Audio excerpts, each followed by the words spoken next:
So speaking about passion, we our rugby club used to have a program in place with let me finish a the local prison, and we'd we'd we'd get guys that were right at the end of their time. And these guys were already out in the community. They were out looking for work. Some of them were working. They were pretty much, 6 months from release date. Some of them had been done quite a bit of time, some not so much, right? So they were at the end of their time. They were, a point of rehabilitation. And part of the program that we had involved was that they could come and play football for us. So part of that was they could come to training on both nights and play on Saturdays. Now, we did that for 3 or 4 years, and we had quite an uptake of players, because there was maybe 7. I think the most we had was 8 or 9.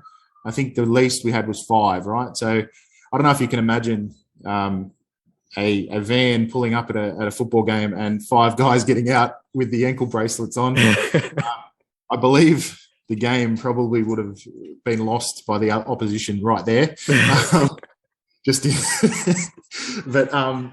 was a really good program, because a lot of these guys came out and they finished their time during the season, but they continued to play when they didn't actually have to be there.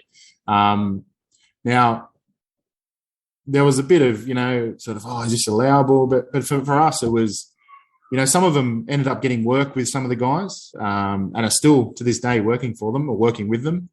Some of them, have gone on to play football for other clubs quite successfully. But I do remember this time, part of the deal was I would take them in my car. I'd get them in the car and I'd take them back to the prison after training. Yeah. So, I get in the car, and this was the week before our semi-final, and I get in the car and I'm like, all right, boys, we're off to back, we're finished, and they're like, we haven't had any dinner. Do you mind going to grab Macca's? I'm like, and Macca's was literally 3 minutes away, but it was in the opposite direction of the prison. And I'm like, I don't know, if this is all right. And they're like, no. They said it's all good. We haven't had dinner. We missed out on the dinner because we were training. I said, look, I'll drive you there. And I was like, in my head, I'm like, is this? But they're telling me it was okay. Anyway, we get in there, and I felt like a dad, I'm like, family meal, please. And they get their family meal and they divvy it up, and they're shoveling it down their throats on the way back to the prison, right? And I'm like, and we get to the prison, and they're like, you go through the gates, and you have to sort of scan, talk to the guard, and they know my car because I've been there, all season. And then the guys are like, so they stashed all the rubbish under my seat, and I'm like, what are you doing? And they go, I don't know if we're allowed to do that. I'm like, come on, guys. So anyway, I drop them off, and they're all sort of having a little giggle and whatever. And I drop them off, and then I leave, and then I started to get the guilt, anxiety. I was like, oh man, I've done something wrong here. My ankle things on, they would have tracked me. And so this was Thursday night, and then on Saturday we had our semi-final, and I get to the game, and we have to be there an hour before, and these guys, some of these guys were our salt star players, right?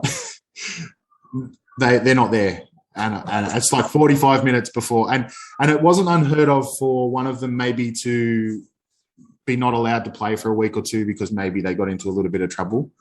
Or they did something, they was sort of like a punishment. And so I'm like, they can't play. I bet you. And we were never told. It was just he's not coming this week. And half an hour before the game, I'm like, I've just taken out 4 of our star players.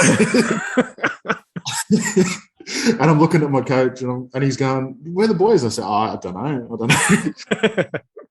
And they turn up half an hour before because they got stuck in traffic, and my heart was just pounding. And then they got out and I'm like, boys, I thought I was going to be, I thought I was in trouble, like, they're like, nah, it's all right, mate. It's all good. There's no problem at all. We actually told them we did and they were fine with it. I went, my heart just went back to the end. Then I had to play a game of football and I was already sweaty. With that. Did you win the game? Yeah. We got to the grand final and won the we lost the grand final, but we won the game. but I was a mess. I couldn't play because I was going to get taken to prison for taking these guys to matches. I'd love to know what you were charged with. Yeah, I know, but the anxiety in me wasn't thinking that straight. It wasn't thinking that way. So that was a fun. I say that with sarcasm moment. So what funny when I look back on it. That's awesome. So these guys were just really, really passionate about McDonald's. Yep. And we talk about passion. They're passionate about Macca's, and then they made me, freak out. But anyway, that's fine. Their passion for football and McDonald's was on show. Oh, that's awesome, Jared. Hopefully that's enough to keep them out of trouble for the rest of their lives. Well, yeah, and it scared me straight. You've never taken a prisoner to McDonald's since? No, that was one and only time. Thanks, Jared. That's right.